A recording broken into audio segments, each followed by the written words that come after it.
እግዚአብሔር ማቲ ጸባይ ስማዕካ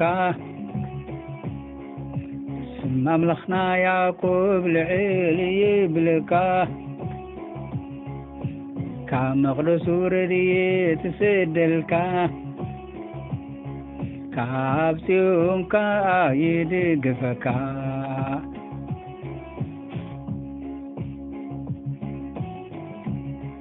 ካብ ጽዮንካ ይድግፈካ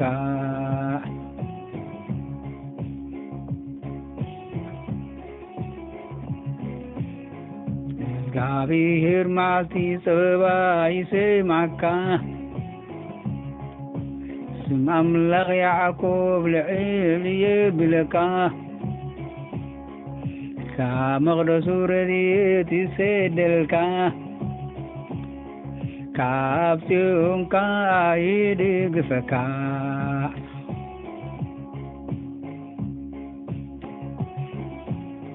ካብ ጽዮንካ ይድግፈካ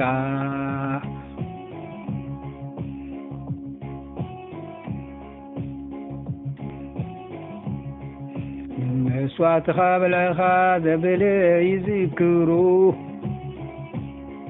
መስዋዕት ምሕራርካ እውን ይቕበሉ ልብኻ ዝምነዮ ይህበካ ንምኽረኻ ደበለ ይፍጽመልካ ብምንጋፍ ናዕልል ንብለካ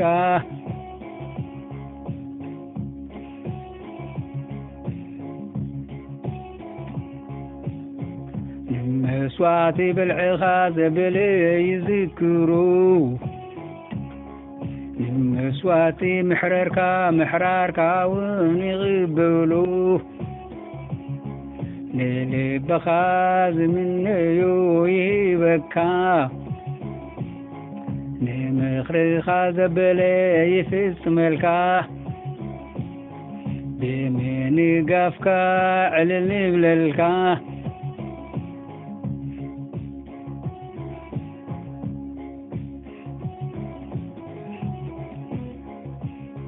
ሰንደቕ ዕላማና ብስም አምላኽና ንልዕሉ ንኹሉ ልመናኻ እግዚአብሔር ይፍጽሙ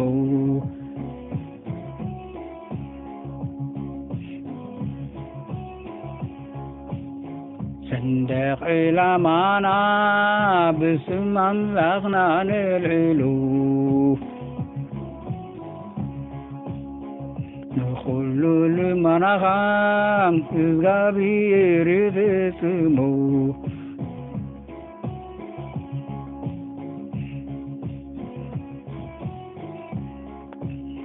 ሰንደቕ ዕላማና ብስም እግዚአብሔር ንልዕሉ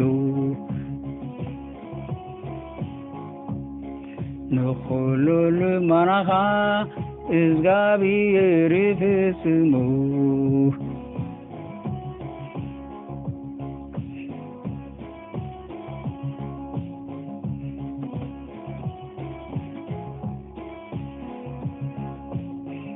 እግዚአብሔር መዓልቲ ጸባይ ስማዕካ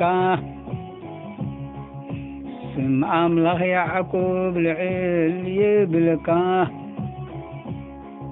ካብ መቕደሱ ረድኤት ይሰደልካ ካብ ጽዮንካ ይድግፈካ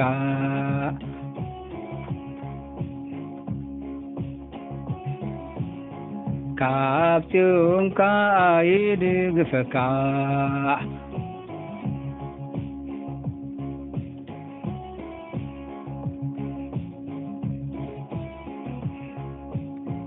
እግዚአብሔር መዓልቲ ጸባይ ስማዕካ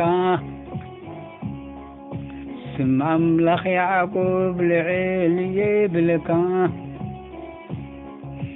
ካብ መቕደሱ ረድኤት ይሰደልካ ካብ ጽዮንካ ይድግፈካ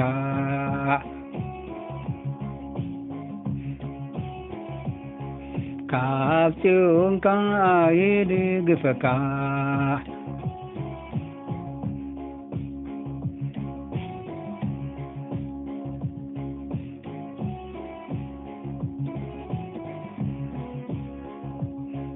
ንቅቡዝ ጋብር ከም ዝድሕኑ ብናይ ኢታ የማነይቲ ሓይሉ ይድሕኑ ካብ መቕደሱ ሰማይ ይድሕኑ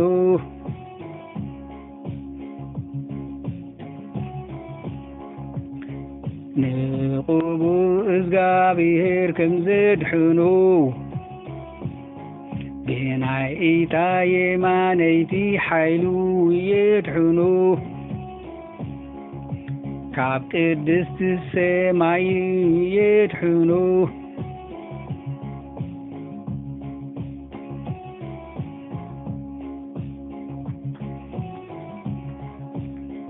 ንቅቡዝ እግዚአብሔር ይድሕኑ ብናይ ኢታ የማነይቲ ሓይሉ ይድሕኑ ካብ ቅድስቲ ሰማይ ይድሕኑ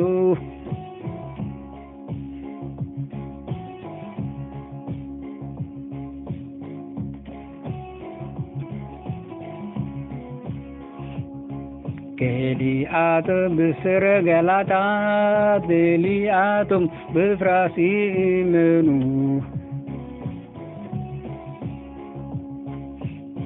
ንሕና ግና ብስም እግዚአብሔር ኣምላኽና ክንዝምሮ ኣለና ንሳቶም ደኒኖም ወደቑ ንሕና ግና ደልዲልና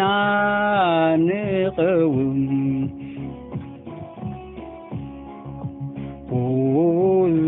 እግዚአብሔር ንጉስ የድሕኑ ቤታን ንጠርዓላ መዓልቲ ይስምዓና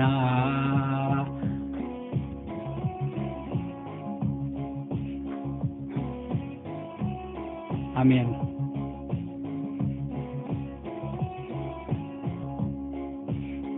ገሊአቶም ብሰረገላታት ገሊአቶም ብፍራስ ይእመኑ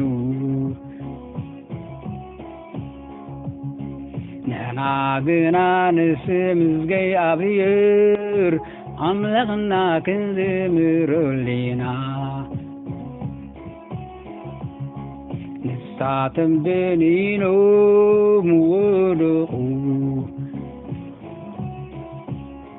ንሕና ግና ደልዲልና ንቐውም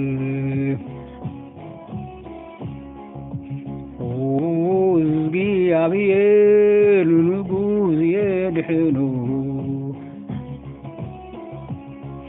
ቤታን ጠርዓላ መዓልቲ ይስምዓና እዩ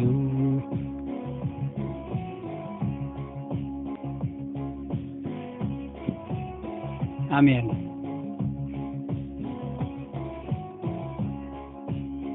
ገሊአቶም ብሰረገላታት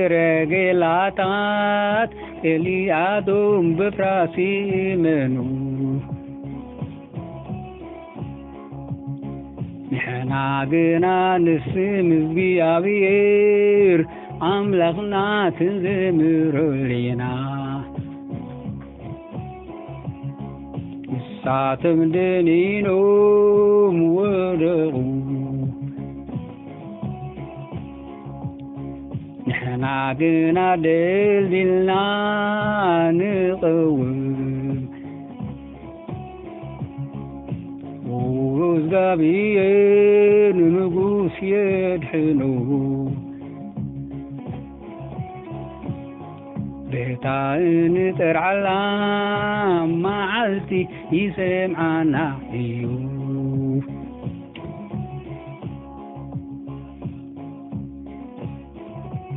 አሜን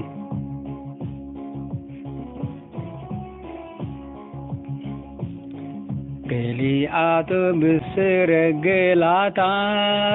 ገሊአቶም ብፍራስ ይእመኑ ንሕና ግና ንስም እግዚአብሔር አምላኽና ክንዝምሮ ኣለና ንሳቶም ደኒኖም ወድቆ ንሕና ግና ደልዲልና ንቐውህ እግዚአብሔር ንጉስ የድሕኑ ቤታ ንጠርዓላ መዓልቲ ይሰምዓና እዩ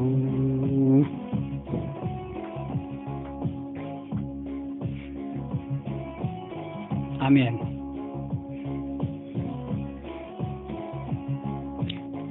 ገሊአቶም ብሰረገላታት ገሊአቶም ብፍራስ ይእመኑ ንሕና ግና ንስም እግዚአብሔር አምላኽና ክንዝምሮ ኣለና ንሳቶም ደኒኖም ወድቆም ንሕና ግና ደልዲልና ንቐውም እግዚአብሔር ንጉስ የድሕኑ ቤታ ንጠርዓላ መዓልቲ ይሰምዓና አሜን